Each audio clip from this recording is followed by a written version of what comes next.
Listo, muy bien. Vamos a comenzar vamos a continuar con el tema, con los talleres de encuentros con Jesús, con estas sesiones que hemos estado viendo ya por más o menos un año.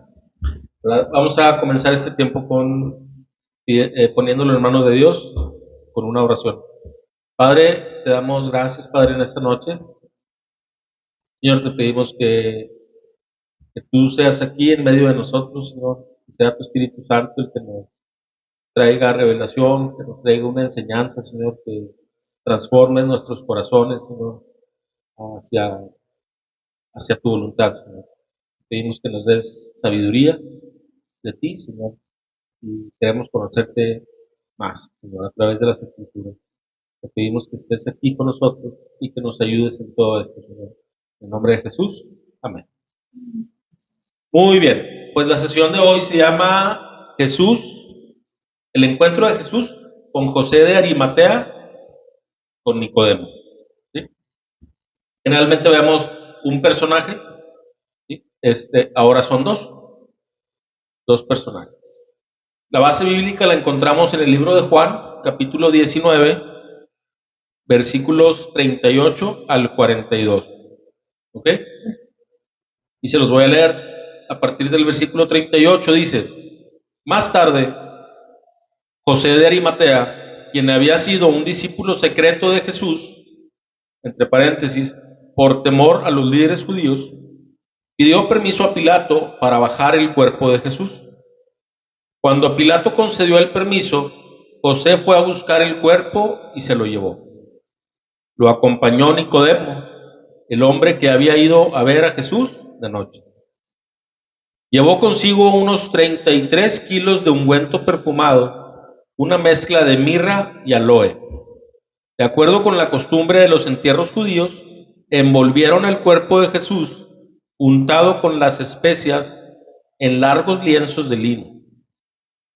El lugar de la crucifixión estaba cerca de un huerto donde había una tumba nueva que nunca se había usado. Y como era el día de preparación de la Pascua judía y la tumba estaba cerca, pusieron a Jesús allí. ¿Sí? Muy bien. Bueno, este pasaje nos habla como decíamos ahorita, de dos personajes. ¿Sí? Que básicamente, ¿qué hicieron? Después de la crucifixión y de la muerte de Jesús, tuvieron un gesto hacia Jesús de tomar el cuerpo y llevarlo a sepultar, ¿sí? Que no era la costumbre por los crucificados. Ahorita, con las personas que se crucificaban generalmente se dejaban ahí. Pero digamos que se entrelaza un tema con el tema de la fiesta judía de la Pascua, ¿verdad? Y de los horarios, del día en el que sucedió, todo esto tiene que ver con toda esta acción, ¿sí? Algo que vamos a comentar primero es que hubo, en el proceso de la muerte de Jesús, cuando Jesús muere, hubo 4 personas que cambiaron en ese momento, ¿sí?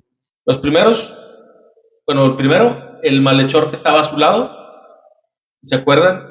Hemos escuchado creo yo que todos han escuchado ese momento en donde Jesús fue crucificado a un lado de dos ladrones, pero uno de ellos lo criticaba y se burlaba de él, y el otro le dice, reacciona y le dice, ni cuando estás a punto de morir te arrepientes, y le dice, acuérdate de mí cuando entres en tu reino. Les voy a leer el versículo, Lucas 23.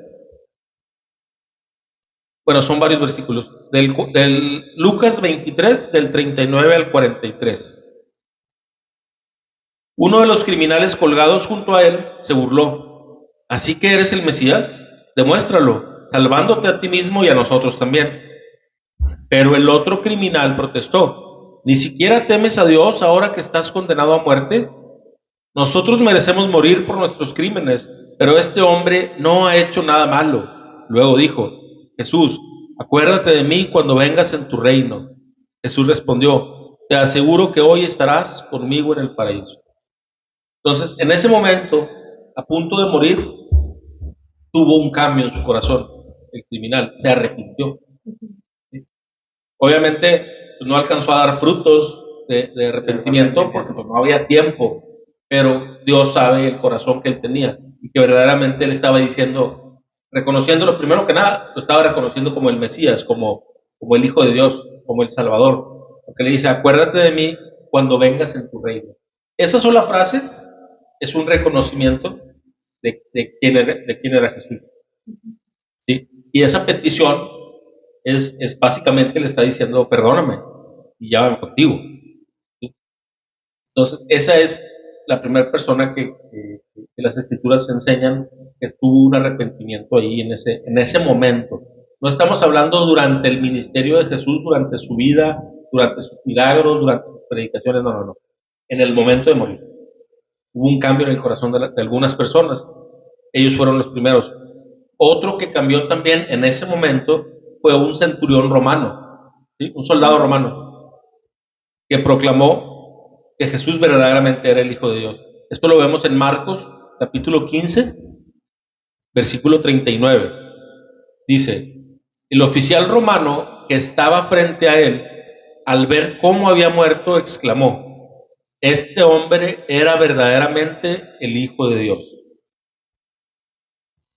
En esta sesión de hoy no vamos a platicar tanto de la escena o del proceso de crucifixión, pero más adelante lo iremos viendo en otras sesiones seguramente, porque hay más personajes involucrados en esa escena. Pero de lo que estamos leyendo ahorita, que es del centurión romano, que reconoció a Jesús como Hijo de Dios, que no era cualquier cosa, o sea, era un romano que no tenía que ver con la tradición judía ni el conocimiento de las escrituras ni de las profecías, nada. ¿Qué pasó? Y en los evangelios se explica que, por ejemplo, el cielo, o sea, se hizo de noche cuando eran las 3 de la tarde. Se calcula que eran más o menos las 3 de la tarde cuando Jesús muere, pero el cielo se oscureció, o sea, que las tinieblas cubrieron el cielo. ¿Sí? Pasaron muchas cosas muy significativas que cualquiera que estuviera ahí, que no estuviera endemoniado, podría decir, wow, no es cualquier persona. ¿Sí? Alguien especial está muriendo porque está pasando todo esto. ¿Sí? Entonces, el centurión romano fue uno de ellos. Y la Biblia pues lo describe muy claramente. Las palabras que dice él, este hombre era verdaderamente el Hijo de Dios. ¿Sí? Y ese es el segundo personaje que tuvo un cambio de corazón con la muerte. Y los otros dos personajes son José de Arimatea y Nicodemo, de los que vamos a hablar hoy. ¿Sí?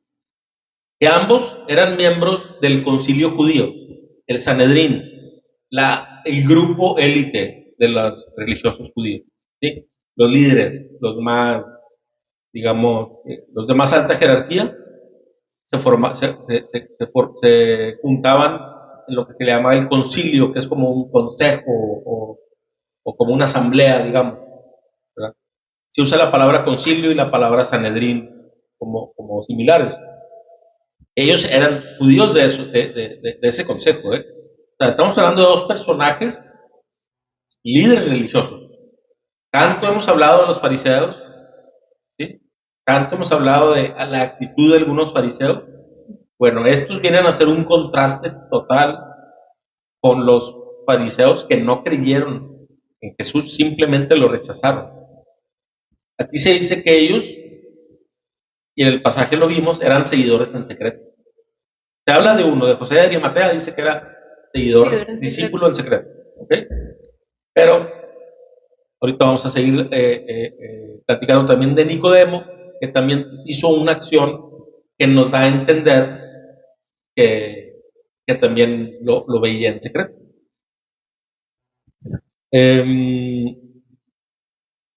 Dice, vamos a leer Juan, capítulo 7, versículos 50 al 52.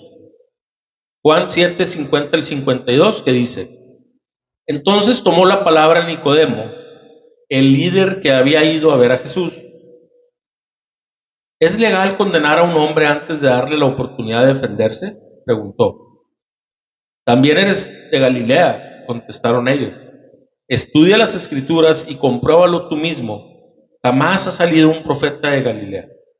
Fíjense, aquí lo que estamos leyendo es un momento en donde los líderes judíos estaban reunidos como asamblea, como concilio, y estaban decidiendo cómo matar a Jesús, o qué hacer con él. Esto de Juan 7, si se fijan, es el capítulo 7, antes del capítulo 19, que es el del pasaje de hoy. ¿Sí? O sea, es antes de la crucifixión, antes de que Jesús fuera incluso arrestado, muy probablemente que fuera antes de eso. ¿Sí? Entonces, pero Nicodemo está en una discusión con los líderes, porque ellos arbitrariamente estaban viendo cómo matarlo ya, o sea, no, supuestamente enjuiciarlo, pero el juicio fue una mentira, un juicio falso, ¿verdad? Digamos que, ¿cómo le llaman? Un montaje, ¿verdad? ¿Sí? Y Nicodemo, siendo del mismo grupo de fariseos, líderes religiosos judíos, dice, a ver, ¿es legal condenarlo sin que tenga un juicio justo? Sí, en otras palabras, es lo que les estaba reclamando. Entonces, sí, defendiéndolo. Entonces, ahí te habla de que él sí reconocía a Jesús, sabía que era algo especial, sabía que no era sabio matarlo así más por su propio gusto, ¿verdad? Y esas señales ya las empezaba a dar él acerca de lo que había en su corazón, ¿verdad?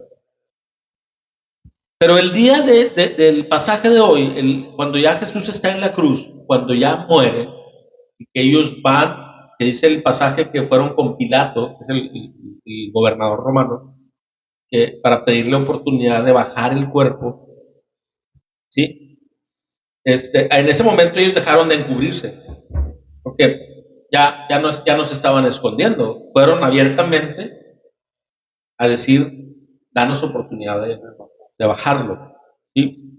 Entonces ellos cambiaron más con la muerte de Jesús. Con ese proceso, ese momento de la muerte, fue lo que detonó todavía más su fe, por así decirlo. Descubrieron quién era, y proclamaron su fe de alguna manera, aunque no lo dijeron abiertamente. No dijeron, somos discípulos de Jesús.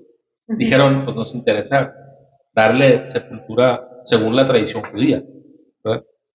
Y se pusieron en acción.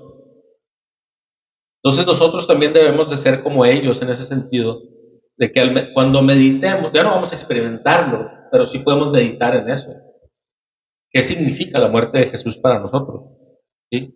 Cuando meditemos en Él, vale la pena que lleguemos a desarrollar nuestra fe, que entendamos por qué tuvo que morir Él por nosotros, y que proclamemos esa fe y que tomemos acción. Es algo que podemos emular de ellos. ¿Sí? Esa parte donde ellos manifestaron su fe es algo que se espera en nosotros. ¿Sí? ¿Por qué es algo especial esa acción? Porque los romanos normalmente dejaban los cuerpos crucificados en la cruz, ¿sí? Y que los buitres vinieran a comerse los cuerpos. ¿Sí? Había muchas cruces, ¿sí?, donde crucificaban gente, pero lo ponían a la vista de un camino para que todos lo vieran. Era la manera del Imperio Romano de infundir miedo, ¿verdad? Y no, o sea, si te crucificaban, ahí te dejaban. Entonces, por eso se vuelve especial esta acción de José de Arimatea y de Nicodemo, porque ellos no querían permitir que eso sucediera, ¿verdad? Entonces, era necesario pedir ese permiso especial para sacar el cuerpo. Y dice el Evangelio de Marcos, fíjense cómo se refiere a este momento, ¿sí? Marcos capítulo 15, versículo 43, dice, José de Arimatea se arriesgó y fue a ver a Pilato y pidió el cuerpo de Jesús. Entre paréntesis, José era miembro honorable del Concilio Supremo y esperaba la venida del reino de Dios. ¿Sí? Pero dice aquí, se arriesgó y fue a ver a Pilato. Era un movimiento que no se esperaba de un judío y menos de un miembro del Concilio Supremo. ¿Sí? O sea, menos se esperaba que pues, los que lo estaban, así es, que los que lo estaban rechazando, pues fueran y dijeran, oye, no, alguien especial, vamos a darle una sepultura como se debe. ¿Sí? Este acto definitivamente les demandaba mucha valentía, porque estaban, en cierto sentido, fue como una declaración pública de su fe en Jesús, y no sabemos qué consecuencias tuvo para ellos, qué consecuencias personales, ¿sí? Pero por lo menos sus compañeros del Concilio Supremo del Sanedrín, pues sí se enteraron, ¿sí? Y además es muy probable que tomaran represalias contra ellos, ¿verdad? De alguna manera los podrían haber inhabilitado para participar en la fiesta de la Pascua, o también quedaban inhabilitados porque las leyes judías decían que si tú manipulabas o tocabas un cuerpo muerto, ya te volvías impuro. No podías participar de esa fiesta, de esa celebración. ¿Sí?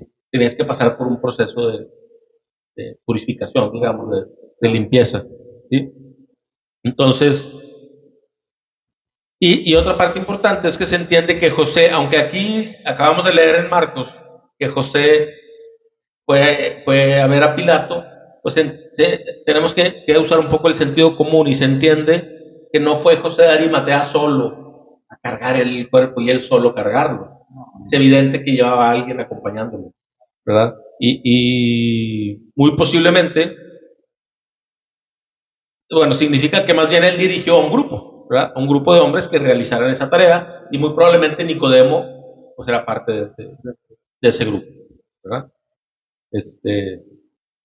Entonces, José de aquí vamos al meollo del asunto. José de Arimatea y Nicodemo eran seguidores de Jesús a escondidas, ¿sí? Por miedo a los líderes religiosos judíos. ¿Sí? Miembros a escondidas temían darse a conocer por la posición que ocupaban en la comunidad judía. ¿Sí? José era un líder y miembro de honor del Sanedrín y Nicodemo también era un miembro del Concilio Supremo. ¿Sí? Dice el libro de Juan, capítulo 3. En el mismo libro de Juan, pero antes del capítulo 19, ahorita leímos el capítulo 7, ahorita vamos a leer el capítulo 3, versículos 1 y 2. Juan, capítulo 3. Un capítulo bien característico y ahorita les va a sonar a los que ya hayan leído ese capítulo. Dice, versículos 1 y 2 de Juan 3. Había un hombre llamado Nicodemo, un líder religioso judío de los fariseos. Una noche fue a hablar con Jesús. Rabí, le dijo, todos sabemos que Dios te ha enviado para enseñarnos. Las señales milagrosas que haces son la prueba de que Dios está contigo. ¿Ok? Dice, en el versículo 2 dice, una noche fue a hablar con Jesús. En la Reina Valera dice, fue a ver a Jesús de noche. ¿Qué interpretamos con esa búsqueda de Nicodemo que fue a buscar a Jesús, que lo haga de noche, que lo hizo a escondidas? ¿Sí? O sea, nos da esa referencia. No fue de día abiertamente para que las personas lo vieran. Buscó un momento en donde hubiera menos gente que pudiera, sí, para que no lo vieran, que no fueran testigos de que él estaba queriendo reconocerle como maestro y aprender más de él. ¿Sí? Porque le dice rabí. Rabí quiere decir maestro. ¿Sí? Entonces, eso confirma lo que hemos estado diciendo, ¿verdad? Que también, así como José de Arimatea, era un discípulo a escondidas. ¿Sí? Ahora, ambos arriesgaron su reputación para dar sepultura a Jesús, ¿no? Tenemos que entender que estaban pasando por un proceso difícil. Si tal vez algunos de nosotros hemos sido de dura cerviz, de cabeza dura, ¿sí?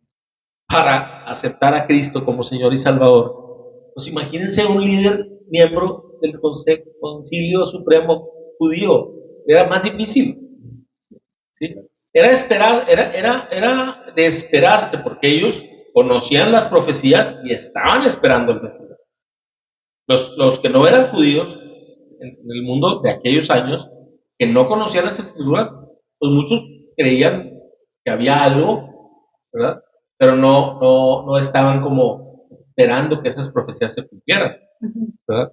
Pero ellos sí, a pesar de que se esperaría que los judíos fueran los primeros.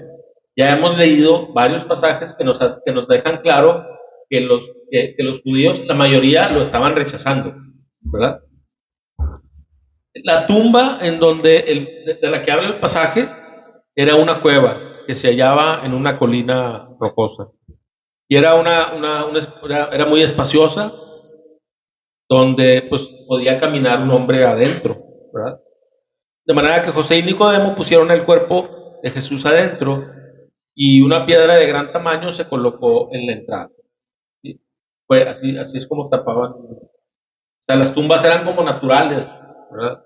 Y era una tumba de alguien con buena posición económica. No cualquiera podía tener. Porque era muy grande. Porque tenía su propia tumba como privada, digamos. Okay. ¿Verdad? Es lo que he podido entender yo de esto que estuvimos estudiando. Según los cálculos de los estudiosos, Jesús murió más o menos a las 3 de la tarde. ¿Sí?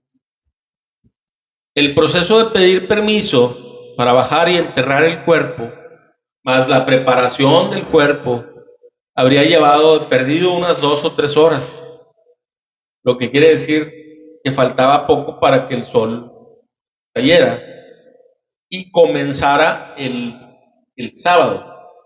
Aquí tenemos que tomar en cuenta algo importante, que para los judíos el día empieza a las 6 de la tarde y termina a las 6 de la mañana.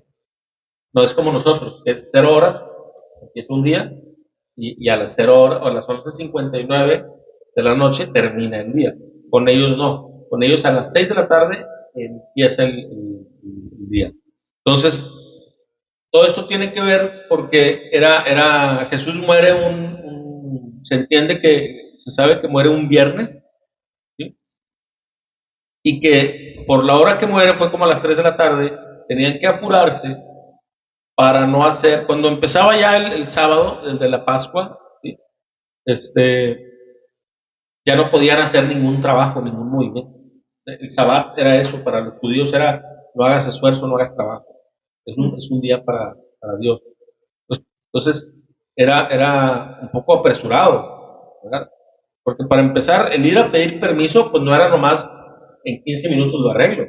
Ellos tuvieron que procesarlo y convencerse y armar un discurso, un speech para, para poder pedirle eso al gobernador romano, ¿sí? Y que se los concedieran. Luego, cuando les dijeran que sí, tenían que luego hacer, ¿sí?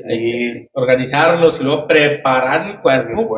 Y pues no es así como que en 5 minutos preparas, hacían todo un proceso, un ritual, digamos, ¿verdad? Entonces, el día de la preparación, que era previo al sábado, estaba terminando. Y José y Nicodemo no podían perder el tiempo, o sea, tuvieron que actuar, ¿verdad? Parte de lo que ellos estaban experimentando. ¿Sí? Dice, les voy a leer el versículo 31 del capítulo 19. ¿Sí?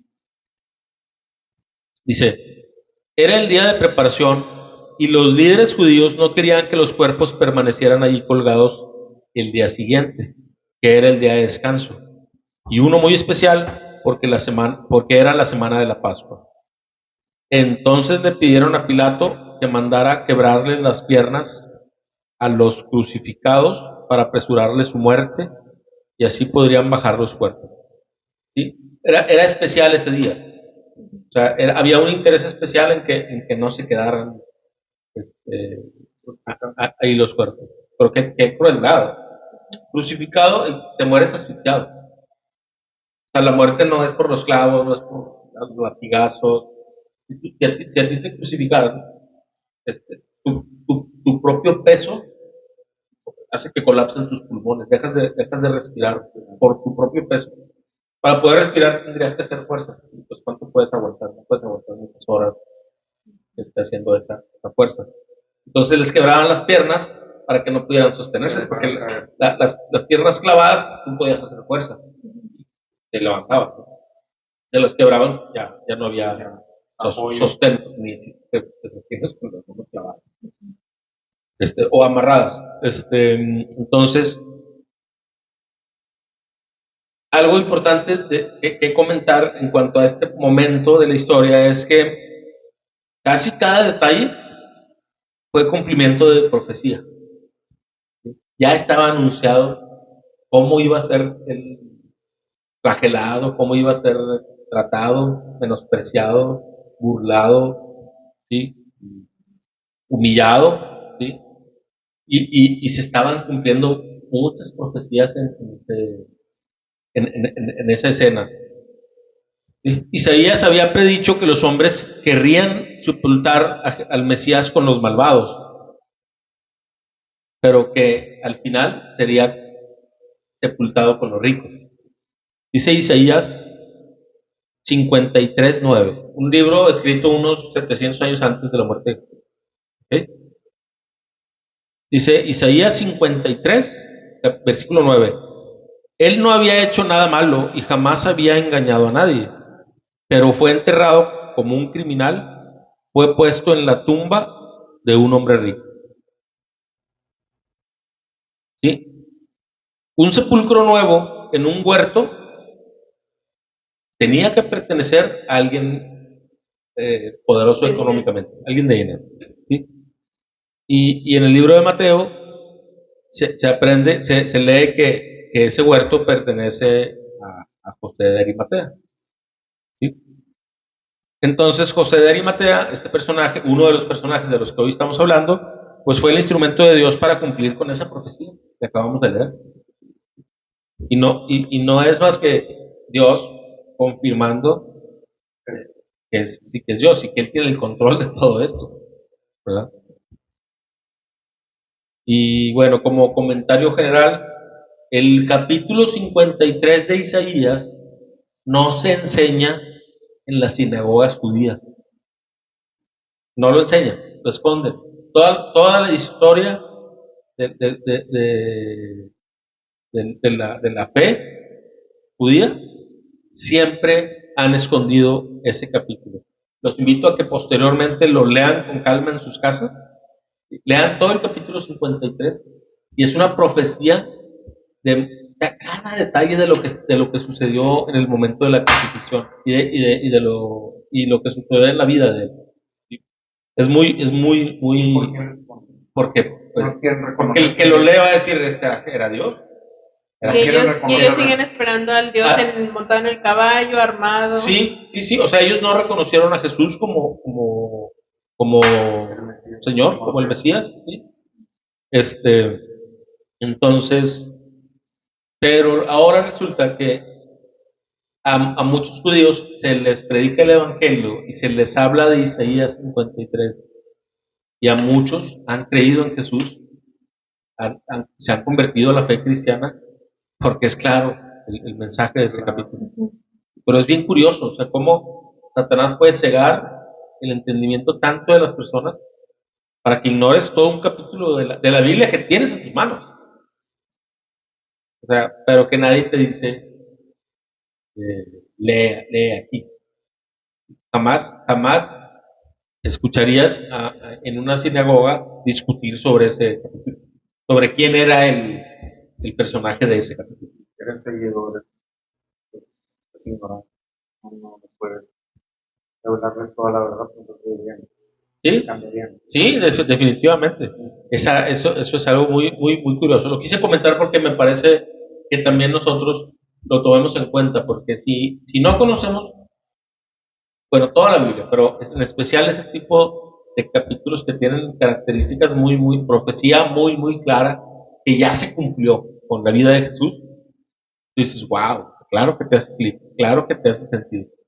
¿Verdad? O sea, es importante que lo conozcamos. Vamos a pasar a las preguntas del pasaje bíblico. Al principio se habla de José de Arimatea. ¿Qué era con relación a Jesús? ¿Un seguidor en secreto? Así es, discípulo en secreto. ¿Y por qué? ¿Por qué causa era así? Porque pertenecía a la... Él era un líder religioso. Sí, y por temor a los líderes judíos. ¿Verdad? ¿Qué le pidió a Pilato y qué le concedió? El cuerpo de Jesús.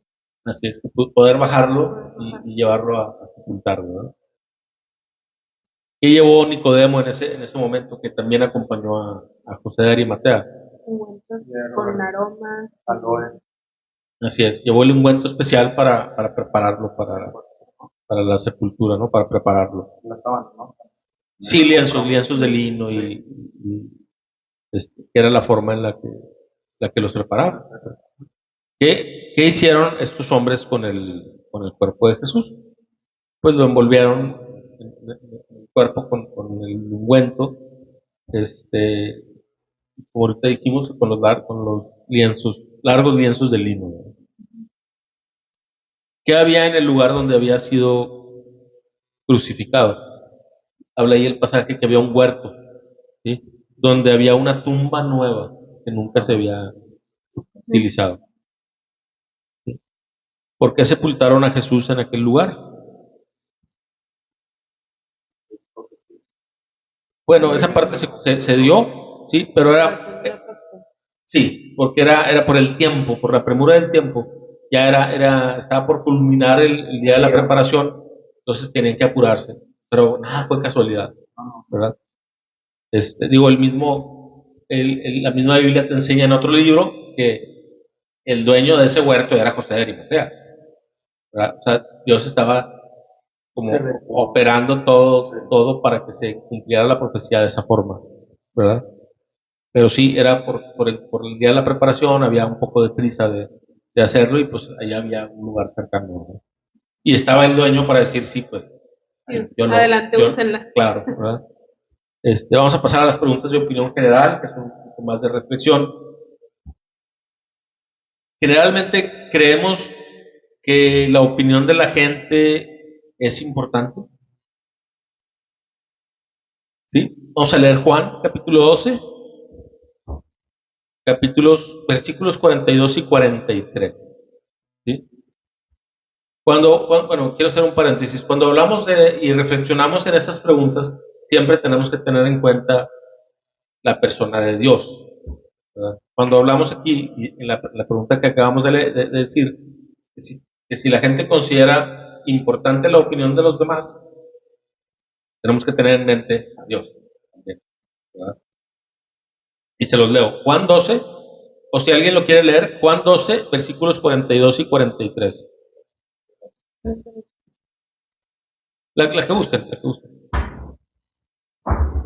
Sin embargo, hubo muchos que sí creyeron en él, entre ellos algunos líderes judíos, pero no lo admitían por temor a que los fariseos los expulsaran de la sinagoga, porque amaban más la aprobación humana que la aprobación de Dios.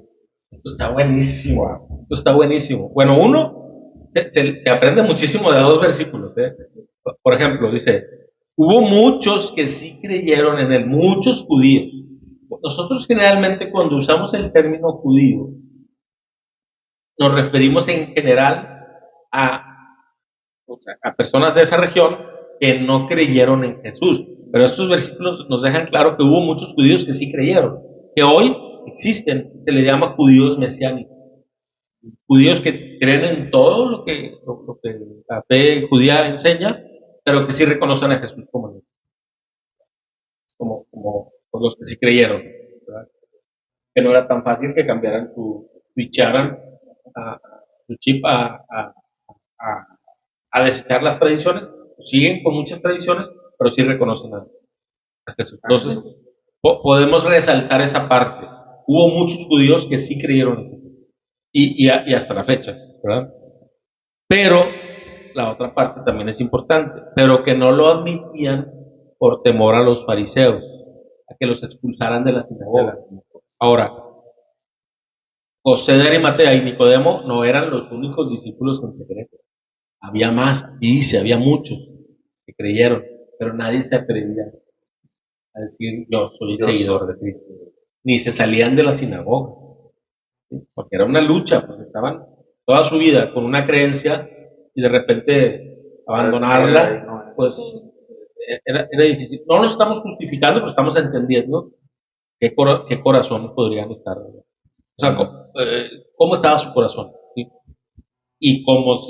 Bueno, y al final también viene una parte bien interesante. En el versículo 43 dice, o sea, en el 42, no lo admitían por temor a los judíos, los fariseos, pero en el 43 dice, porque amaban más la aprobación humana que la aprobación de Dios. Y esa es la clave. Ahora, no estamos hablando solamente de judíos y fariseos, y judíos que sí creyeron. En general. Sí, estamos hablando de nosotros, ¿sí? Que podemos haber muchos que sí creímos, pero por temor a los demás no lo aceptamos. Es delicado. Es muy delicado buscar primero la aprobación de las personas antes que la aprobación de Dios. ¿Sí? Por lógica y sentido común, si existe un creador, a mí me conviene estar con él primero bien antes de con los demás. Es más, aunque sea en contra de los demás. Porque ¿quién está? Mi vida en manos de quién está. Él. ¿Sí? A menos que yo esté en otro escenario y yo diga, no, yo no creo que exista Dios. Esa es otra problemática y se atiende de otra manera. Pero para alguien que sí reconoce que hay un Dios, ¿sí? La lógica dice, oye, pues primero atiéndelo a Él, primero sométete a Él, antes que a los hombres, ¿sí? No busques la aprobación de los hombres antes de la aprobación de Dios. Primero Él. Ahora, ¿tiene peso la opinión generalizada de la mayoría, aunque estén equivocados? Generalmente pensamos que sí. ¿Están de acuerdo conmigo? Yo he escuchado personas, y hablando de la fe, una vez estuve hablando con una persona, es un familiar, oye, hablando de la fe, y con esa posición, incluso medio soberbia, me dice, yo estoy con la mayoría. Bueno, pero ¿qué dice la Biblia? ¿Sí? La Biblia dice que serán muchos llamados y pocos los escogidos. No te está diciendo la mayoría va a creer en Jesús, no. La mayoría lo va a rechazar. O sea, seguir a la mayoría solo porque es mayoría no es sabio delante de Dios. Así es, sí, así es. No porque todo el mundo lo haga quiere decir que sea correcto. Dice el libro de Marcos capítulo 15, Marcos 15, versículos del 6 al 15. Son bastantitos versículos, si quieren se los leo. Versículo 6. Ahora bien, era costumbre del gobernador poner en libertad a un preso cada año, durante la celebración de la Pascua, el que la gente pidiera. Uno de los presos en ese tiempo era Barrabás, un revolucionario que había cometido un asesinato durante un levantamiento. La multitud acudió a Pilato y le pidió que soltara a un preso, como era la costumbre. ¿Quieren que les deje en libertad a este rey de los judíos?, preguntó Pilato. Pues ya se había dado cuenta de que los principales sacerdotes habían arrestado a Jesús por envidia. Sin embargo, en ese momento, los principales sacerdotes incitaron a la multitud para que exigiera la libertad de Barrabás en lugar de la de Jesús. Pilato les preguntó, entonces, ¿qué hago con este hombre al que ustedes llaman rey de los judíos? Crucifícalo, le contestaron a gritos. ¿Por qué?, insistió Pilato. ¿Qué crimen ha cometido? Pero la turba rugió aún más fuerte. Crucifícalo. Entonces Pilato, para calmar a la multitud, dejó a Barrabás en libertad, y mandó azotar a Jesús con un látigo que tenía puntas de plomo. Y después, me dolió la espalda. Y después lo entregó a los soldados romanos para que lo crucificaran. Fíjense, estaba una multitud, dice aquí la turba, era una multitud enfurecida diciendo, crucifícalo. Creo que podemos intuir, deducir, que no todos sabían realmente qué había hecho Jesús o por qué había que crucificarlo. Estaban siguiendo lo que la mayoría decía. ¿Sí? Y el momento. ¿Sí? Hemos visto, es más, hay videos en YouTube, lo pueden buscar. Por ejemplo, voy a dar un ejemplo de un movimiento, por un video que a mí me tocó ver, puede haber muchos ejemplos, donde van y entrevistan en una manifestación de feministas, van y le preguntan a una manifestante, a una asistente, que le preguntan, oye, ¿y qué están exigiendo? ¿Qué es lo que tienen? No sabía. Nada más andaba ahí en la Sí. bola. ¿Por qué? Porque pues todos van. ¿Yo me explico? Es muy delicado seguir a la multitud sin reflexionar qué están haciendo o por qué están haciendo las cosas. ¿Sí? A veces participamos, y eso nos puede suceder a cualquiera, podemos participar de cosas que no son apropiadas para nosotros, pero porque pues, todos lo hacen. ¿Sí? No se diga en estos temas de la fe. O sea, yo rechazar al Dios de las Escrituras solo porque estoy acostumbrado a hacer las cosas de una forma, pues no es muy sabio. Conforme tú vas viendo que las Escrituras te confrontan, te espera un cambio.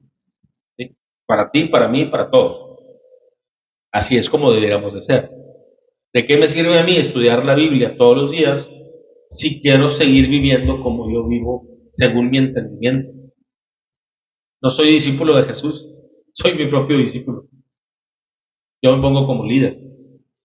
¿Sí? O sea, hay que tener cuidado con eso. O sea, obviamente es un proceso. Así como José de Arimatea y Nicodemo, ellos ya creían en Jesús, pero oye, pues, tuvieron su proceso para convencerse y ya al final dar muestras claras, públicas de su fe. Es un proceso. Nadie te va a corretear, nadie te va a decir te estás tardando, pero tú sí sabes cómo está tu corazón delante de Jesús.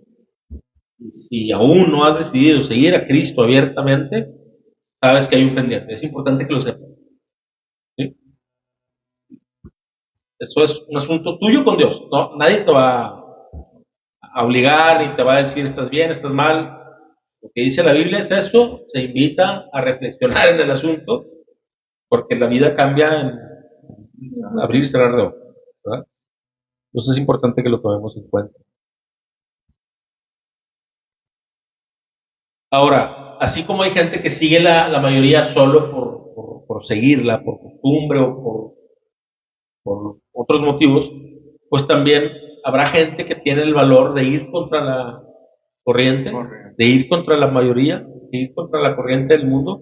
Pues sí, y lo acabamos de leer en este pasaje del capítulo 7 de Juan, donde Nicodemo defiende el caso de Jesús. Les dice a los judíos, es justo juzgar, condenar a un hombre antes de darle oportunidad de defenderse. Él tuvo el valor de ir contra la corriente. Eso se espera de nosotros. Y me acuerdo de hace muchos años, como 12, cuando recién, es más, no, hace más, porque en esa reunión yo no era todavía cristiano. Yo no había confesado mi fe en Cristo. Pero la que era mi novia sí lo era. Y estábamos en una reunión de amigos, colegas de seguros, ¿sí? Y empezaron a hacer comentarios como atacando a la fe cristiana. Y yo sin ser todavía cristiano, pero yo ya asistía a los estudios de mi pastor Alberto. Antes de que fuéramos iglesia, éramos una célula como esta, y yo ya tenía muchos meses yendo, estaba escuchando, y Dios estaba trabajando en mi corazón. Y me acuerdo muy bien, fue muy curioso porque en ese momento, cuando yo empecé a escuchar eso, porque éramos un grupo pequeño, o sea, una reunión así de amigos, éramos unos, no sé, 4 parejas. Y me acuerdo que mi compadre en ese tiempo empieza a hablar en contra, digamos, o burlándose, como siempre lo han hecho de los cristianos, aleluya, muchas cosas, santito, o le quieres decir. Entonces empezaron a hablar así cosas, y yo detuve la conversación y digo, perdón, pero nosotros vamos a una iglesia cristiana. Y señalé a que era mi novia. Y ya, cambiaron la conversación. Sin ser cristiano. Dios ya me empezaba, me identificó hoy. Esto no lo había reflexionado antes de este momento. Sí. O sea, me estoy acordando yo estaba pasando por este proceso. De que yo ya quería creer, ya sabía la verdad, pero no había tomado una decisión. Pero Dios me puso en una posición en donde yo tuve que decir, hey, o sea, digo, si vas a hablar mal de eso, pues aquí estoy yo, ¿verdad? No lo hagas enfrente mío, ¿verdad? No estoy de acuerdo con lo que estás diciendo, ¿sí? Entonces, eso se espera siempre de un hijo de Dios. Que no participemos porque te vas a encontrar con todo tipo de conversaciones, o sea, empezando por la propia familia, pero también con los amigos. Con los amigos te da mucho, ¿sí? Cuando tú te conviertes al cristianismo, pues no es como que todos tus amigos van a ser cristianos. Habitualmente hay unos que sí y muchos que no, ¿verdad? Habitualmente para personas que no venimos de un contexto cristiano de años, ¿verdad? Obviamente el que nace en ese ambiente, pues no tiene esa misma problemática, o se espera que no tenga esa problemática, ¿sí? Entonces, nosotros tenemos que ir también contra la corriente cuando es necesario, no avergonzarnos de nuestra fe. Si tú has confesado la fe en Cristo, de hecho, es lo más valioso que tienes. Y es lo que no te va a ser quitado nunca. Nunca. No hay nada. Y vamos a buscar otro pasaje. Ese también les va a impactar. Donde dice que cuando tú has tenido la fe verdadera, no hay nada que te puede separar del amor de Dios. Nada. Nada. Entonces tenemos que tener esa confianza, ¿verdad? Y defender nuestra fe. No se trata de como imponer a fuerza nuestra fe, no, sino defenderla. ¿Sí? Decir, a ver, estoy convencido de lo que creo, porque mi fe se basa en las escrituras, no en la sabiduría de un líder, no en las tradiciones, no en los rituales. Todo eso para delante de Dios no tiene valor, no tiene sustento. Y si es fácil aferrarte a eso, pero no, ¿cuál es el fundamento de tu fe? Es la diferencia con muchas religiones. Que nosotros, ¿sí? Que nosotros, nuestra fe, la verdad, es la Biblia. Lo que contradiga la Biblia, no viene de Dios. No viene de Dios.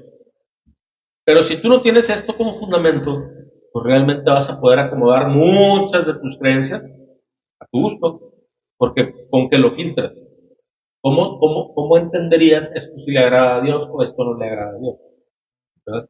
Y es un proceso para todos, pero es parte de dónde está tu fundamento. Yo lo he conversado con familiares, una de mis hermanas, una vez, una conversación como esta, le dije yo a ella, ok, ¿en qué fundamentas tu fe? Creen que su fe está fundamentada en la Biblia, pero no la conocen y nunca la han leído y no conocen. Y no entienden que muchas de sus tradiciones van en contra de la Escritura. ¿Por qué? Por el error más común, que es, me creo lo que me digan. Como ustedes aquí. Yo les estoy dando referencias y todo porque es importante que tengan esa referencia bíblica. Si yo empiezo a hablar de mi propia boca, todo lo tienen que filtrar. No se pueden creer nomás porque yo se lo estoy diciendo. Sería un error gravísimo porque por supuesto que me puedo equivocar. Por supuesto, eso se los prometo. O sea, no quiero hacerlo, pero tenemos fallas. ¿Cuál es tu salvaguarda? Las escrituras. Ese es tu filtro. ¿Sí? Y todavía aún ahí hay que tener cuidado de la correcta interpretación. De la misma. Así. Entonces, ahora hablando de personas que siguen a la mayoría de manera ciega y hablando de personas que van contra la corriente, que se atreven, que tienen valentía, ¿conoces a alguien que comparte su religión con valor y entrega? No, no tienes que contestarlo, ¿verdad? Vamos a leer un caso en la Biblia, en el libro de los Hechos. Hechos 4, del 13 al 22, y si alguien me quiere ayudar a leerlo, perfecto.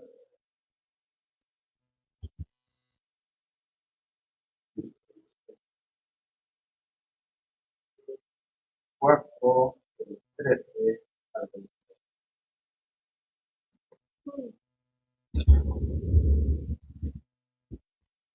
Los miembros del concilio quedaron asombrados cuando vieron el valor de Pedro y de Juan, porque veían que eran hombres comunes sin ninguna preparación especial en las escrituras. También los identificaron como hombres que habían estado con Jesús.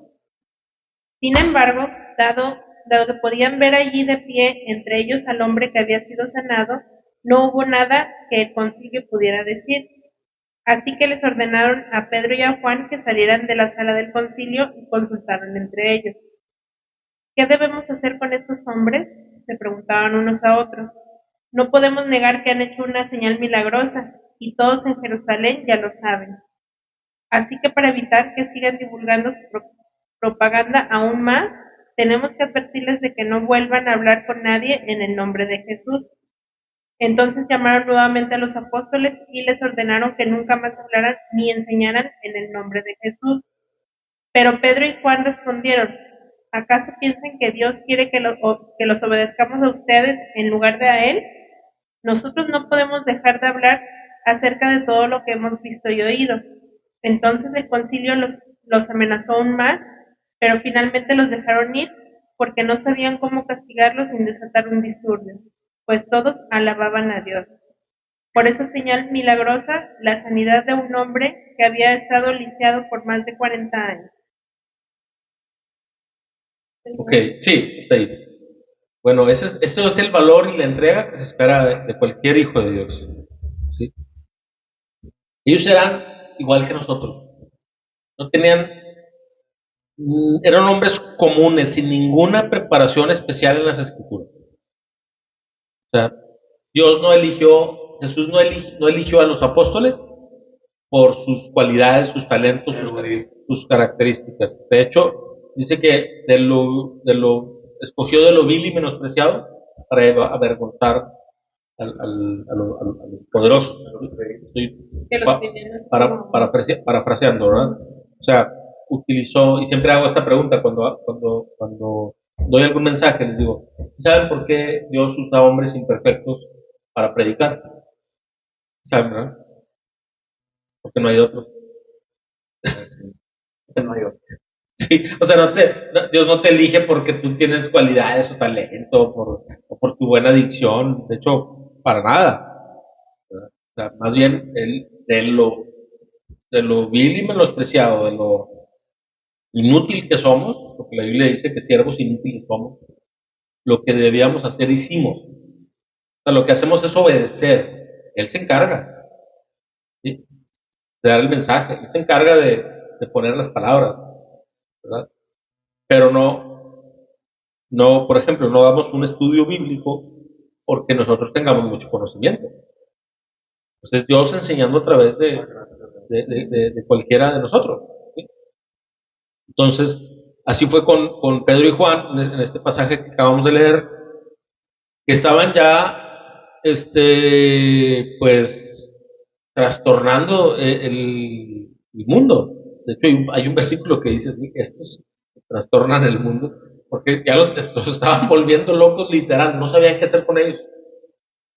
Pues imagínense nada más el ímpetu que traían de haber sido testigos de que Jesús resucitó. ¿Quién te calla? O sea, y todos los milagros que Jesús hizo, y luego los que hizo a Dios a través de ellos, ¿verdad? Que aquí en el pasaje se está hablando de eso. Ellos habían ayudado a que un hombre que había sido lisiado por 40 años caminara. ¿Cómo dices que eres ¿cómo se llama esta palabra de cuando eres falso? Charlatán. ¿Sí? ¿Cómo me dices que soy un charlatán si todo el pueblo sabía que ese señor no caminaba de toda la vida? Y ahora, enfrente de todos, no fue a escondidas, ellos oraron por él y le dijeron, levántate. ¿Sí? Entonces ellos tuvieron esa valentía de entrega y los enfrentó los líderes judíos y ellos respondieron, ¿ustedes creen que debemos obedecerlos a ustedes primero antes que a Dios? ¿De qué están hablando? Claro que no. Fíjense cómo la lógica de Dios es realmente la lógica. Nosotros como humanos somos el mundo del revés. O sea, ¿en qué cabeza cabría que tú le dijeras a un seguidor de Jesús, cállate? ¿Sí me explico? Sí. Bueno, ahora, ya saben, el análisis que hacemos es, a ver, güey, nosotros ¿qué hacemos en esa escena? ¿Sí? Es, ¿en qué cabeza cabe que nosotros, habiendo creído, no hablemos? No divulguemos. No tiene sentido. O no creí verdaderamente, si no entiendo, es difícil que crea lo que no entiendo. Por eso hay que indagar las escrituras y conocer la historia, el ministerio de Jesús, para entender quién era Él, ¿verdad? Y pedirle ayuda al Espíritu Santo, que es el que te revela realmente toda la verdad. Sin la obra del Espíritu Santo podemos saber la Biblia de memoria y no creer verdaderamente. Una cosa es mantener información en la cabeza, información histórica, porque esto es historia. O sea, esto sucedió. Estas historias de la Biblia, salvo las parábolas y otras que son hipotéticas, o sea, historias usadas como ejemplo, muchos son cosas que pasaron. Hay una característica que tiene, bueno, la Biblia tiene muchas credenciales, muchas características especiales. Una de ellas es la prueba histórica. O arqueológica, por ejemplo. Hay muchas ciudades, muchas ruinas que están aquí en la Biblia y que existieron. Y ahí están, en los libros. ¿Sí? Y hay prueba histórica también. Hay muchos libros no cristianos que hablan de personajes que confirman lo que la Biblia dice también. Entonces, regresando a este punto, pues sí se espera que nosotros actuemos con esta misma valentía de Juan y Pedro. Y tal vez no es tan sencillo que Dios te use para darle sanidad a un lisiado, pero sí puedes creer que Dios puede obrar en la salud de las personas y orar con fe y puede sanarlas, y lo puede hacer a través de ti. O sea, dice la Biblia que para Dios nada es imposible. Para el hombre, pues sí, tenemos todas las limitantes del mundo, ¿verdad? Entonces, ahora, como cristianos deberíamos ser más valientes para compartir nuestra fe. Yo creo que todos siempre vamos a tener que responder, sí, me falta, Pero no solo es sí me falta, es sí quiero ser ese cristiano. Yo quisiera ser un mejor cristiano en este aspecto de proclamar la fe con liberalidad, que la gente sepa que soy cristiano, ¿sí? Y hacerlo abiertamente y dar un buen testimonio, porque también no se trata nada más de puras palabras y luego y me voy al baile, ¿verdad? Dice el libro de Primera Tesalonicenses, capítulo 2, versículos del 1 al 8. Se los voy a leer. Dice, Primera de Tesalonicenses 2, del 1 al 8. Ustedes bien saben, amados hermanos, que la visita que les hicimos no fue un fracaso. Saben lo mal que nos trataron en Filipos y cuánto sufrimos allí justo antes de verlos a ustedes. Aún así, nuestro Dios nos dio el valor de anunciarles la buena noticia con valentía, a pesar de gran oposición. Como ven, no predicamos con engaño ni con intenciones impuras o artimañas. pues hablamos como mensajeros aprobados por Dios, a quienes se les confió la buena noticia. Nuestro propósito es agradar a Dios, no a las personas. Solamente Él examina las intenciones de nuestro corazón. Como bien saben, ni una sola vez tratamos de ganarlos adulándolos. Y Dios es nuestro testigo de que nunca aparentamos ser amigos de ustedes con el fin de sacarles dinero. En cuanto a elogios humanos, nunca los hemos buscado ni de ustedes ni de nadie. Como apóstoles de Cristo, sin duda teníamos el derecho de hacerles ciertas exigencias. Sin embargo, fuimos como niños entre ustedes, o bien fuimos como una madre que alimenta y cuida a sus propios hijos.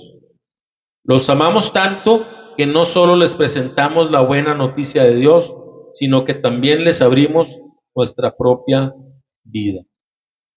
Y aquí está hablando de la entrega de un cristiano en este nivel. El apóstol Pablo hablando a la iglesia en Tesalónica y diciéndole muchas cosas interesantes que acabamos de leer. Una importante acerca del tema este que estamos viendo hoy, que dice, nuestro propósito es agradar a Dios, no a las personas. ¿Sí? O sea, yo me entrego, aquí estaba Pablo diciendo, nos trataron mal en otros lugares, y ahora venimos a hablarles a ustedes. ¿Verdad? No nos detenemos. La gente vas a tener rechazo de las personas. Y hay lugares en donde te va a ir mal por anunciar las buenas noticias. Y de hecho se va a agravar, la oposición se va a agravar conforme pase el tiempo. Ahorita tenemos ciertas libertades.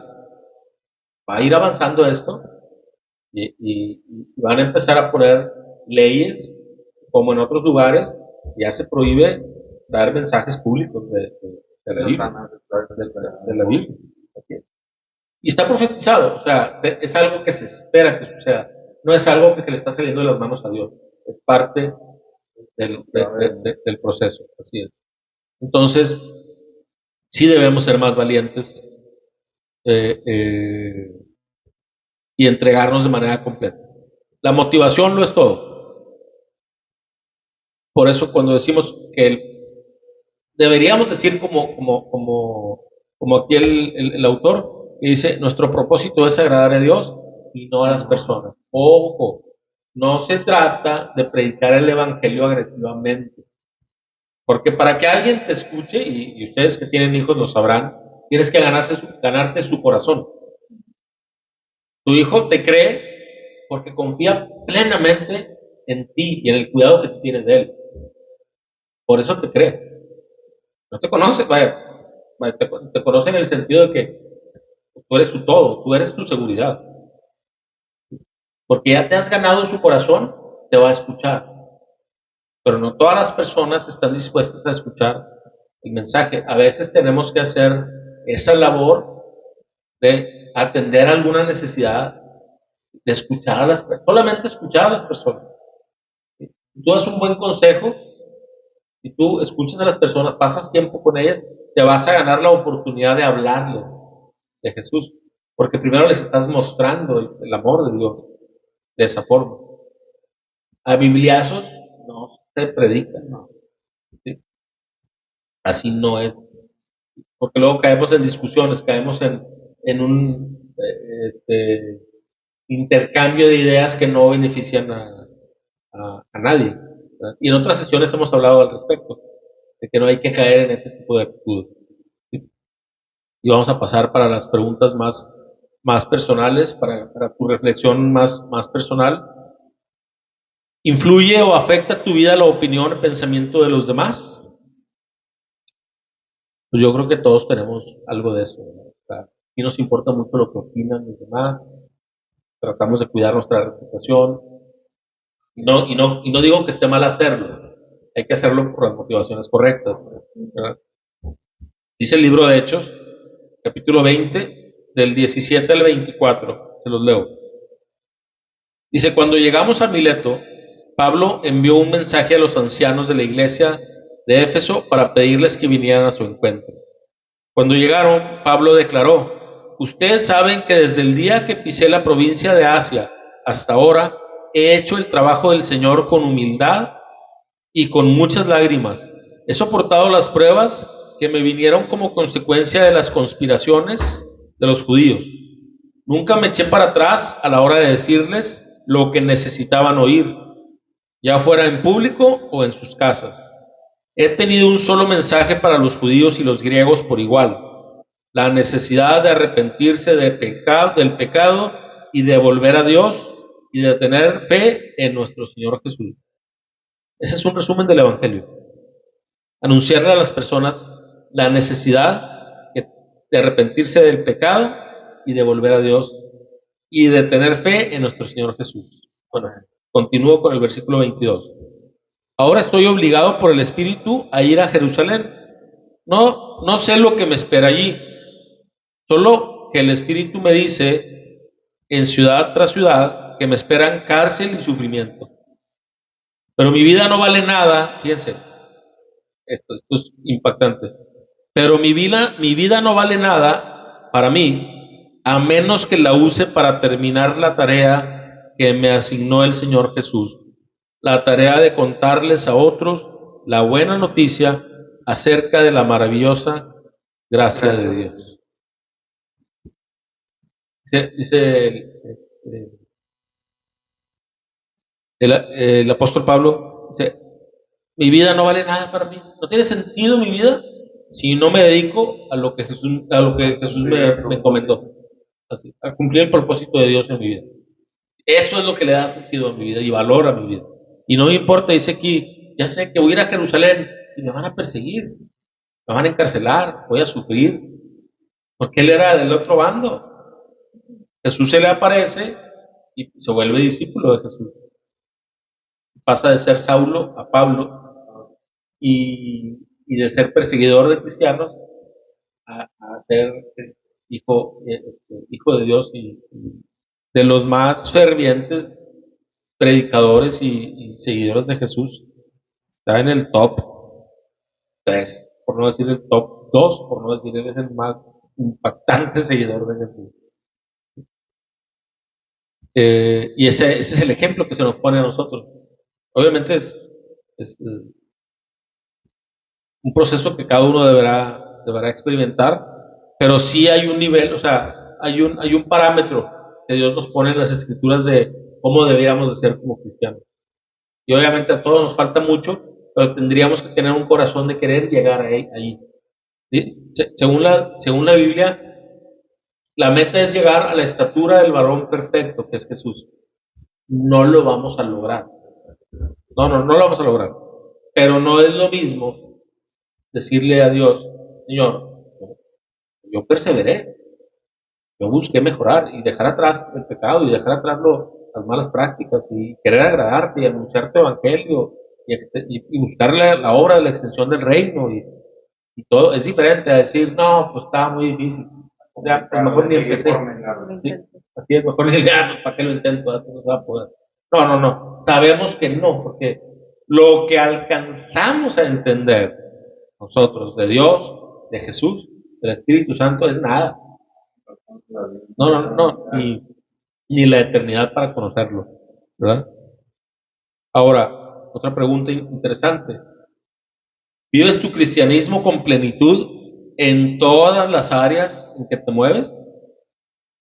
Esa pregunta es muy amplia y no vamos a abundar tanto en explicarla, pero es parte de lo mismo que estamos diciendo. Fíjense lo que dice en el libro de Corintios, Primera de Corintios 9, versículos 16 al 27. Si lo quieren leer, adelante. 9 del 26. Del 16 al 27. Al 27. Sí, por favor. Sin embargo, predicar la buena noticia no es algo de lo que pueda jactarme. Estoy obligado por Dios a hacerlo. Qué terrible sería para mí si no predicara la buena noticia. Si lo hiciera por mi propia iniciativa, merecería que me paguen, pero no tengo opción porque Dios me ha encomendado este deber sagrado. ¿Cuál es entonces mi paga? Es la oportunidad de predicar la buena noticia sin cobrarle a nadie. Por esa razón, nunca reclamo mis derechos cuando predico la buena noticia. A pesar de que soy un hombre libre y sin amo, me he hecho esclavo de todos para llevar a muchos a Cristo. Cuando estaba con los judíos, vivía como un judío para llevar a los judíos a Cristo. Cuando estaba con los que siguen la ley judía, yo también vivía bajo esta ley. A pesar de que no estoy sujeto a la ley, me sujetaba a ella para poder llevar a Cristo a los que están bajo la ley. Cuando estoy con los gentiles, quienes no siguen la ley judía, yo también vivo independientemente de esa ley para poder llevarlos a Cristo. Pero no ignoro la ley de Dios, obedezco la ley de Cristo. Cuando estoy con los que son débiles, me hago débil con ellos, porque deseo llevar a los débiles a Cristo. Sí, con todos trato de encontrar algo que tengamos en común y hago todo lo posible para salvar a algunos. Hago lo que sea para difundir la buena noticia y participar de sus bendiciones. No se dan cuenta de que en una carrera todos corren, pero solo una persona se lleva el premio. Así que corran para ganar. Todos los atletas entrenan con disciplina. Lo hacen para ganar un premio que se desvanecerá, pero nosotros lo hacemos por un premio eterno. Por eso yo corro cada paso con propósito, no solo doy golpes al aire. Disciplino mi cuerpo como lo hace un atleta, lo entreno para que haga lo que debe hacer. De lo contrario, temo que después de predicarle a otros, yo mismo quede descalificado. Muy bien. Y aquí es nuevamente el apóstol Pablo, pues manifestando la intensidad, la plenitud con la que él vivía tu fe. Se entregaba completamente. Y esto es derivado del amor a Dios y el amor al prójimo. Porque para tener ese nivel de entrega, para adaptarse y buscar en lo común, o sea, vamos a ver qué compartimos para partir de ahí, no que nos hace diferentes. Pero a veces cometemos ese error cuando predicamos el Evangelio, luego atacamos lo que está mal, ¿sí? Y así creas una barrera. ¿Sí? Si no te están preguntando, peor. O sea, y ya te puedes llevar mucho más tiempo tratando de tener una conversación, pues, de entendimiento que sea de edificación para la otra persona, ¿no? Pero bueno, el apóstol Pablo era tan intenso que cuidaba todas esas cosas. Con los judíos vivía como ellos. Total, él era un judío, él conocía. En otro pasaje él da sus credenciales. Dice, yo soy fariseo de pura cepa, o sea, educado a los pies de Gamaliel, que era uno de los líderes maestros más importantes de esa época, reconocido. ¿Sí? Entonces, se espera que nosotros busquemos esa misma manera de vivir nuestro cristianismo. ¿Sí? Que la gente sepa, ¿sí? Pero que tengamos oído y tacto para interesarnos verdaderamente en las personas. No buscar ganar un debate por tener la razón. ¿De qué me sirve tener la razón y que las personas se vayan al infierno? ¿En qué estoy contribuyendo yo a la extensión del reino? En nada. O sea, Dios no quiere que lo defiendas. ¿Sí? Dios quiere que ayudes a las personas a conocerlo. Y esa es parte de nuestra tarea, ¿no? Otra pregunta interesante es, ¿tus amigos, familiares, compañeros de escuela o de trabajo saben que eres cristiano? Fíjense lo que dice en el libro de Marcos, se los voy a leer, capítulo 5, versículos 18 al 20. Mientras Jesús entraba en la barca, el hombre que había estado poseído por los demonios le suplicaba que le permitiera acompañarlo.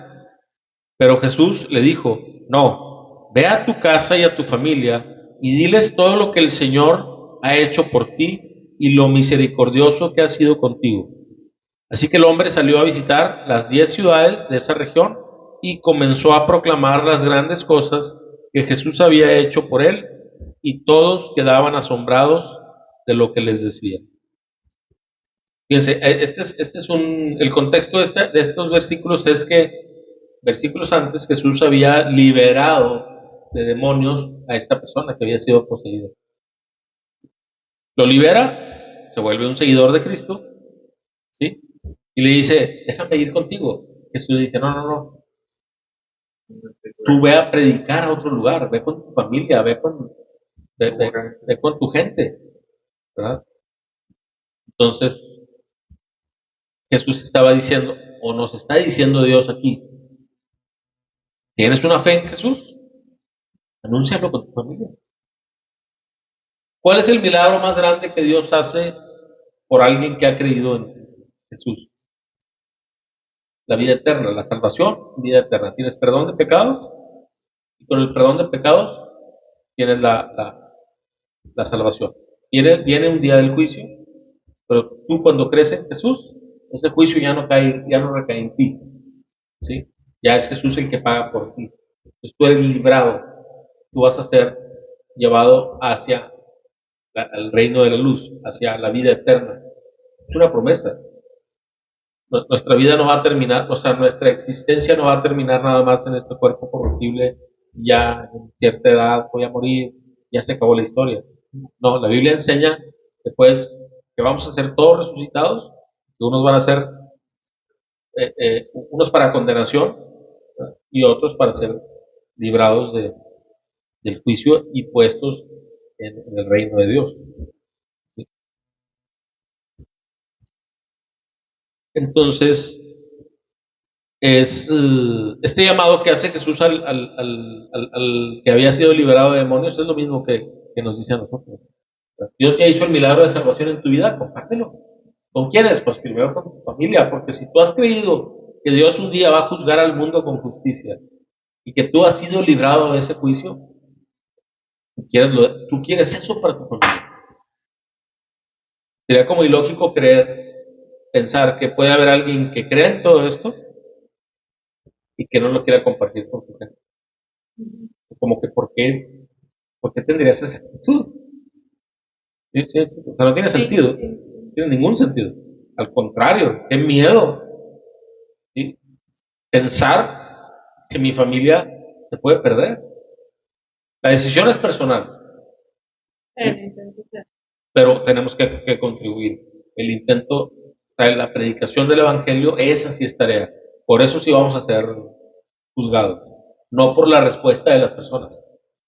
Hay que orar por las personas, hay que pedirle a Dios que prepare sus corazones. Y hay personas que se tardan años. Nosotros, ¿cuántas veces no habremos escuchado el Evangelio en nuestra vida? Pero ¿cuántas veces le pusimos atención? Vamos a equivocarle. Nos resistíamos, ¿verdad? Entonces hay que entender eso también, que es el proceso de otras personas, pero que hay que hacer la chamba. Porque alguien nos predicó. Alguien nos habló de Dios. Alguien nos habló del Evangelio. O muchas personas. Pero cada quien todas contribuyeron, cada quien hizo su parte. Fueron obedientes al grado que recibiste la gracia de la salvación. No fue por ningún mérito de nadie, ni menos nuestro. Fue por pura gracia de Dios. Es un regalo. Entonces, otra pregunta interesante es, ¿compartes fácilmente tu fe con cualquier tipo de gente? Pues la idea es que sí tengamos esa actitud, ¿verdad? No hacer diferencia. No, Jesús, vaya, el Evangelio es para judíos y gentiles, judíos y no judíos. Es para todos. En el libro de los Hechos, y es el último pasaje que vamos a leer hoy, bueno, el penúltimo. Hechos capítulo 10, versículos 30 al 36. Dice, Cornelio contestó, hace 4 días yo estaba orando en mi casa como a esta misma hora, las 3 de la tarde. De repente un hombre con ropa resplandeciente se paró delante de mí. Me dijo, Cornelio, tu oración ha sido escuchada y Dios ha tomado en cuenta tus donativos a los pobres. Ahora envía mensajeros a Jope y manda llamar a un hombre llamado Simón Pedro. Está hospedado en la casa de Simón, un curtidor que vive cerca de la orilla del mar. Así que te mandé a llamar de inmediato y te agradezco que hayas venido Ahora estamos todos aquí delante de Dios, esperando escuchar el mensaje que el Señor te ha dado. Los gentiles oyen la buena noticia. Versículo 34. Entonces Pedro respondió, veo con claridad que Dios no muestra favoritismo. En cada nación Él acepta a los que le temen y hacen lo correcto. Este es el mensaje de la buena noticia para el pueblo de Israel, que hay paz con Dios por medio de Jesucristo, quien es Señor de todo. Amén. Entonces, Dios no muestra favoritismo. ¿Sí? Dice aquí que en cada nación Dios acepta a los que le temen y hacen lo correcto. O sea, no hay límite. Puedes predicarle a quien sea. ¿Sí? Predicar el mensaje genuino del Evangelio, anunciar que hay salvación en el nombre de Jesús, que es el único camino. ¿Sí? Dice Juan, me parece que es Juan 4:16, si lo podemos buscar por ahí.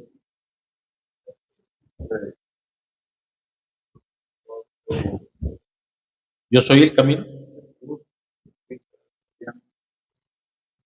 No, es al revés. Juan 16:4. A ver, déjame. Es que yo les quiero leer otro. Sí. No, se me escapó. Pero ahorita se los encuentro ese. Les voy a leer un versículo que les hice referencia al principio. Romanos 8:38. Dice, y estoy convencido de que nada podrá jamás separarnos del amor de Dios, ni la muerte, ni la vida, ni ángeles, ni demonios, ni nuestros temores de hoy, ni nuestras preocupaciones de mañana, ni siquiera los poderes del infierno pueden separarnos del amor de Dios. Muy bien, vamos a regresar a el último versículo, hablando de este tema de seguir a Jesús en secreto, de ser medio temeroso, de no mostrarme, de no anunciar mi fe, de no mostrarme cristiano, no anunciar mi fe cristiana en frente de mi familia, en frente de los demás. Hay una advertencia muy fuerte, pero es importante que la tomemos en cuenta. En el libro de Mateo, capítulo 10, ¿sí? Versículos 32 al 33.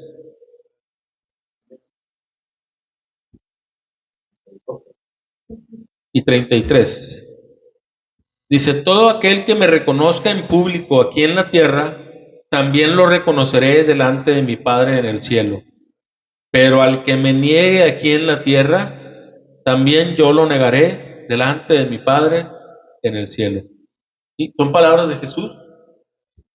En otra versión, si estás leyendo la Reina Valera, 1960 dice que todo el que me reconozca delante de los hombres, ¿sí? O sea, delante de las personas, todo el que me reconozca en público, dice la Nueva Traducción Viviente, dice Jesús, yo también lo voy a reconocer delante de mi Padre.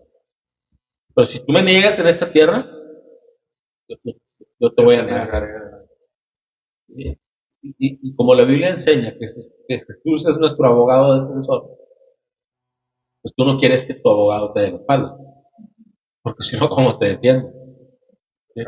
Entonces, si has creído en el Evangelio, no niegues a Jesús delante de nadie, no importa quién sea.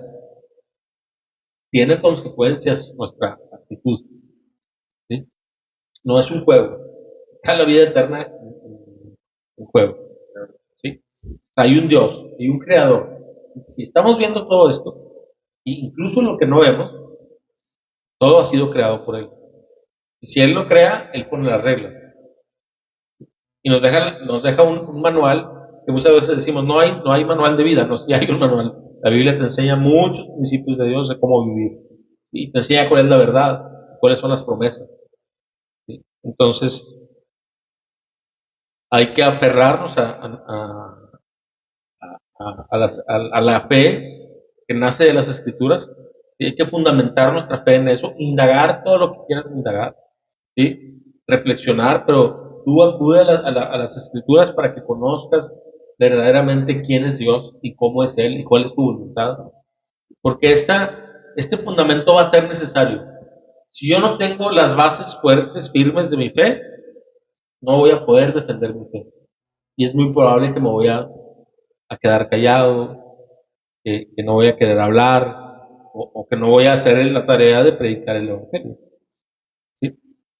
Entonces, es importante. Quise leer esos dos versículos al final porque me parece muy importante. Son palabras de Jesús que dice, si tú me reconoces delante de la gente, yo te voy a reconocer delante de mi Padre.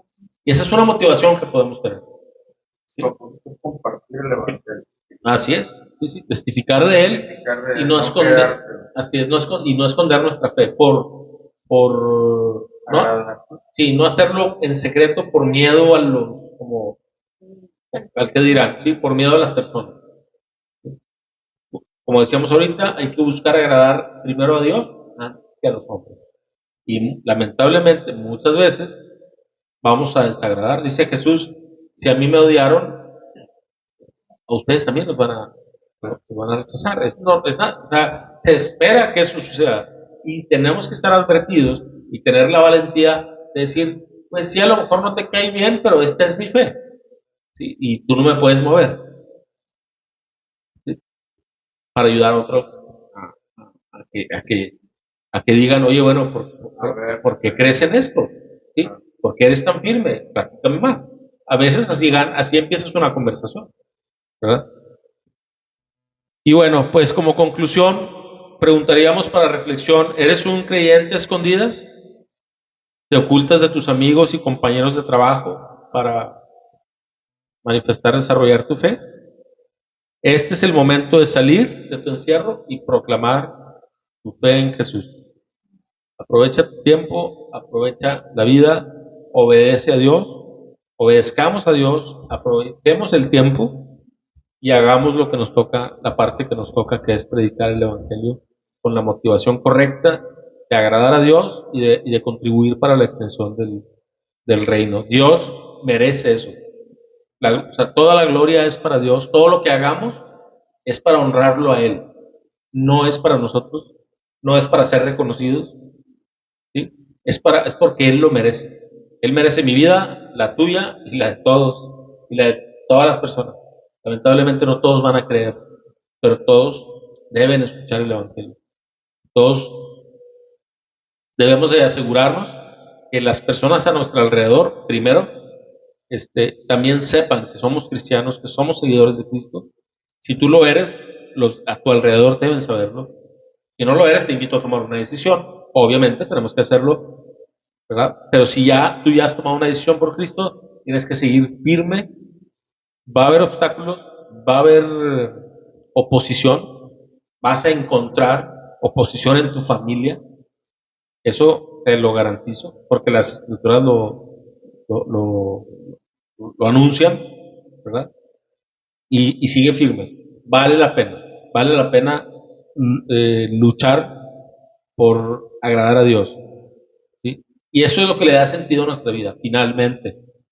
¿Sí? Hay que seguir haciendo lo que hacemos y en los roles que nos toca vivir, en los grupos en los que te toca convivir, o las tareas, las responsabilidades que tengas, en cualquier lugar, siempre va a haber una persona que necesite escuchar de Dios, que necesite escuchar esa palabra de esperanza, de que no importa lo que te pase en esta vida, lo importante es en la vida venidera. ¿Sí? Hay que buscar estar bien con Dios. Y muchas de las cosas que hoy atravesamos pues, pierden valor, pierden importancia, porque yo lo que quiero es estar con Él. Dice un canto, me acuerdo de un señor que cantaba, que me platicaban, a mí yo no lo conocí, que decía, con Él quiero estar. Y pues, que esa sea nuestra motivación. Si yo me despierto, todo me gusta, o sea, sí disfruta toda tu vida y disfruta tu familia, y lo que sea, tu trabajo, tus amistades, pero que nuestra mirada está puesta en Jesús. Si empezamos nuestro día con ese pensamiento, nuestro día puede ser distinto, porque sabemos para quién estamos trabajando. Y eso nos va a ayudar mucho a tomar las mejores decisiones. Pero entrega tu día, entrega tu vida a Cristo, si no lo has hecho, hazlo. ¿Sí? Y juntos vamos a aprender, juntos vamos a hacerlo. Por eso somos una comunidad de personas que queremos agradar a Dios y estamos para apoyarnos en todo esto. Es un caminar así es, que dura toda la vida y que vamos a necesitarnos unos de otros. Cuenta con tus hermanos en la fe para recibir ese apoyo. Lo vas a necesitar. Lo vas a necesitar. Entonces, es la invitación para el día de hoy que seamos discípulos, no en secreto, sino discípulos que todas las personas sepan y que cuidemos nuestro testimonio. ¿Sí? Y con esto concluimos. Nos vemos, si Dios quiere, la próxima semana.